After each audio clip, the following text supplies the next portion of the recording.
What if I told you that your dreaming can lead to an out-of-body adventure and you need no other special techniques to do that? It's incredibly easy.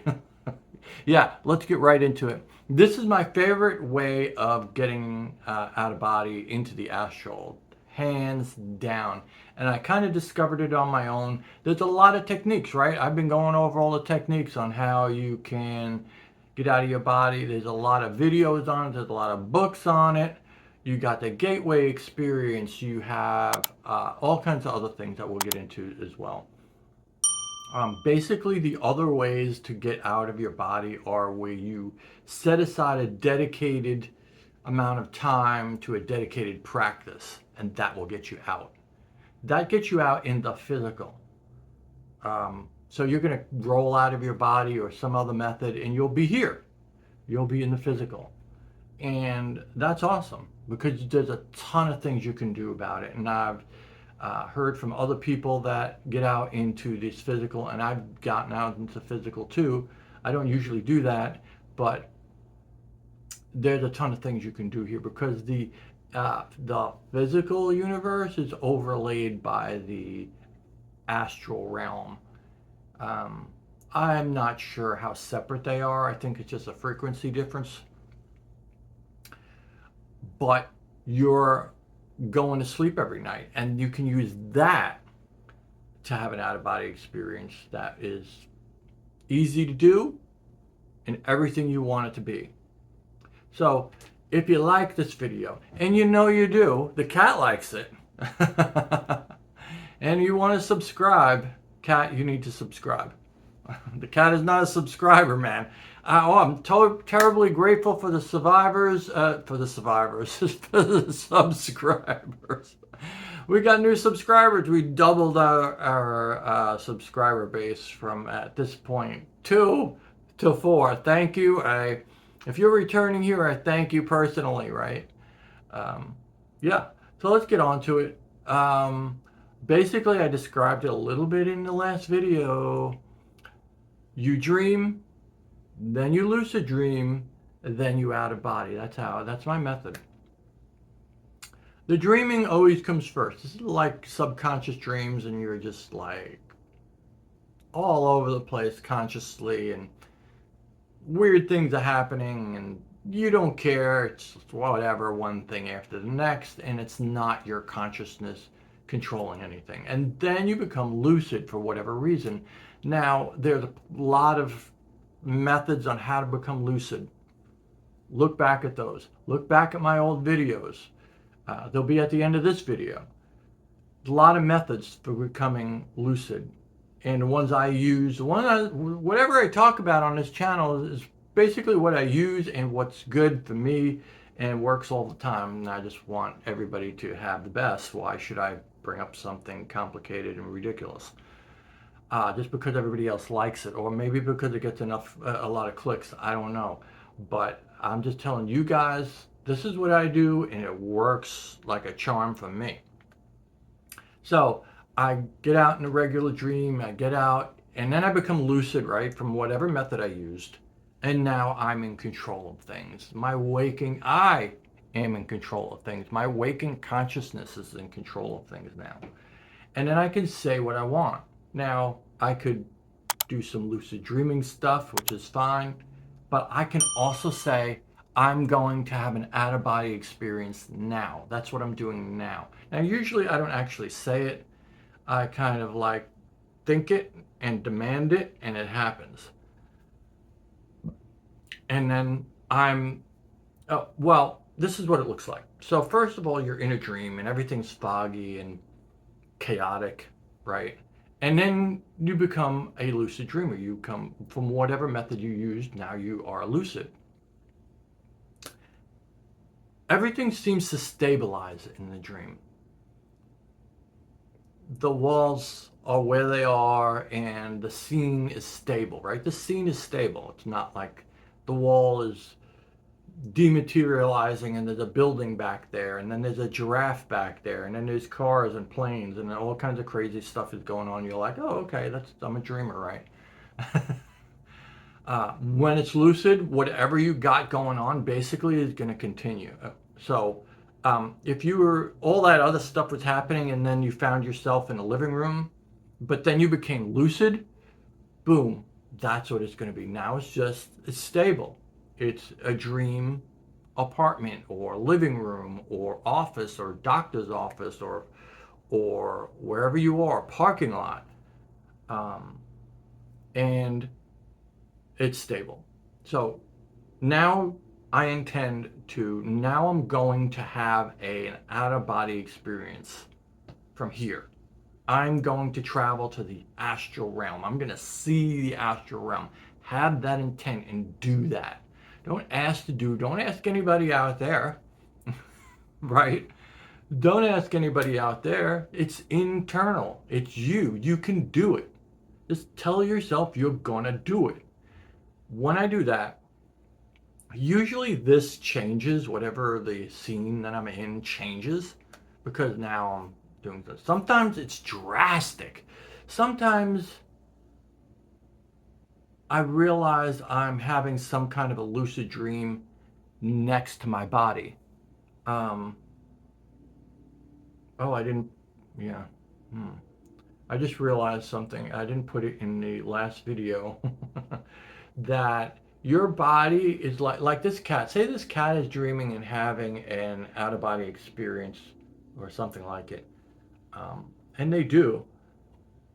But if that was a person, there would be layers and layers and layers and layers of consciousness, which would look like the cat to some degree, or and some of them will look exactly like the cat, and as it got removed, it would look less and less like the cat. But they would be, that's what the human body is like. You got all these layers outside the body. It kind of take refuge in the astral energy that's around you, because here, being connected here is, let's face it, is difficult, which is probably why we're here. Life, life philosophy I'm not going to get into. But, well, at least right now, I have learned a lot about life philosophies by having out-of-body experiences. You're going to learn so much. You're going to, the growth is going to be off your charts like you have never known. You're going to know. Yeah, anyway, so where was I? Oh, so you have all these bodies and stuff like that. And sometimes when I intend to have a out of body experience, I find that I'm one of those. I'm like outside my body, probably by, it feels like about 3 feet or so, right? And I'm just like laying horizontal. Like this is my body. I should really have a doll here or something. Like this is my body and I'm just like hovering above it. And then I realize I go whoosh, astral place, and I'm there for whatever reason. Whatever I align with or whatever my higher self says is good. And that's a thing too. You could just ask your higher self. If you have no confidence that you're in a lucid dream and you have no confidence in your ability to go to the astral realm, just say, higher self, take me to the astral realm. And boom, you're going to be there. Now, honestly, what it's going to look like is not some foggy thing like it is on TV or the movies. It's going to look like this, right?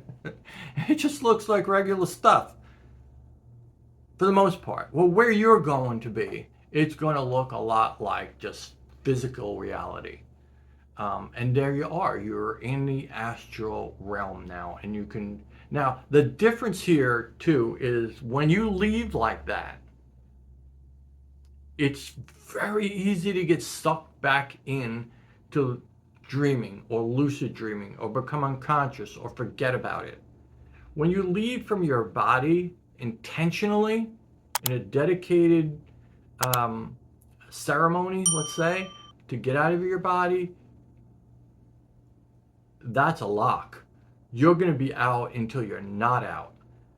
When you leave from the lucid dreaming area, for whatever reason, you kind of have to struggle to keep your ability to stay out of body. And you'll get to what that feels like. Usually you have to really struggle with it. Sometimes not at all. And sometimes, yeah, it feels like you've been there forever and it's okay. So you're gonna, the thing with it is that when you leave like that, when you have an out of body like that, it's time is always against you because the clock is ticking. The body's going to want you back at some point, and it's going to drag you back, whether you want to go back or not, whether you're having the most wonderful, almost incredible experience of anybody's life. It's going to drag you back when it's deems time to drag you back, and that could just be because you got to pee. Right? It's like, I was about to crack the universe, the code of the universe, but now apparently I'm not going to do that because I gotta pee. Yeah. So it's going to drag you back, and it's especially easy to happen when you leave from a lucid dream. But the plus is when you leave from a lucid dream, it's easy. It's easy. And if you are used to lucid dreaming, it's like falling off the log, baby. It's just so easy. And the universe is your playground then. I don't know what to say more than that. Yeah. So give it a try. Do your lucid dreaming techniques. Do them so that you're having regular lucid dreams, and then you could turn those regular lucid dreams into out-of-body experiences with all the same techniques, almost all the same techniques that you use for lucid dreaming. And the multiverse is yours. It's incredibly vast. It's incredibly incredible. So if you've ever experienced anything like this by mistake or on purpose, is this your technique? Write it down in the comments. Tell me what you think about this. And if you try it and it succeeds, tell me what you think about it too. I want to have kind of a discussion where maybe we can come up with a better technique. Maybe we can come up with something easier. My dream is to have a technique so easy that everybody in the world can do it. Because this will change everybody's view of everything. This will transform the world. If we could find a technique like that, it would change everything in a good way. All right, people. So do all the good stuff down below. Subscribe, like, comment, all down below. And I'll see you in the next video or in the Astral.